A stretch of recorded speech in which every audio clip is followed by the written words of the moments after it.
ریاست کے chief electoral officer Sudarshan ready نے کہا ہے کہ منصوبے کے مطابق خصوصی ترغیباتی نظر ثانی کی جانی چاہیے۔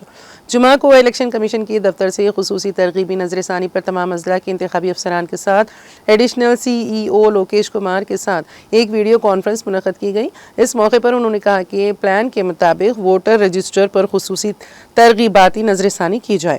انہوں نے کہا کہ ایس آئی آر کرنے سے پہلے ہر پولنگ بوتھ کی سطح پر ایس آئی آر 2002 ڈیٹا کو 2025 ایس ایس آر ڈیٹا کے ساتھ چیک کیا جانا چاہیے۔ انہوں نے کہا کہ ان دونوں فہرستوں میں مشترکہ ناموں کو چھوڑ کر 2002 کے بعد ووٹر کے طور پر رجسٹرڈ ہونے والوں کی تفصیلات کی دوبارہ فیلڈ لیول پر تصدیق کرانی ہوگی۔ انہوں نے کہا کہ بوتھ لیول کے عملے کو ماسٹر ٹریزرز کے ذریعے ایس آئی آر کے انتظام سے پوری طرح واقف ہونا چاہیے۔ انہوں نے کہا کہ ایس آئی آر حال ہی میں مرکزی الیکشن کمیشن کی ہدایت کے مطابق بہار اور مہاراشٹر جیسی ریاستوں میں کرایا گیا تھا۔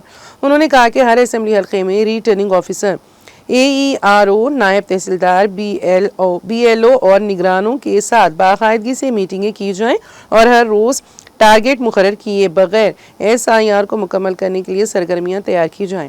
ضلع کلکٹر اور ضلع انتخابی افسر راہل راج، جنہوں نے آئی ڈی او سی دفتر سے حصہ لیا، کہا کہ الیکشن کمیشن کے رہنما خطوط کے مطابق خصوصی ترغیباتی نظر ثانی اس ماہ کی 24 تاریخ تک مکمل ہو جائے گی۔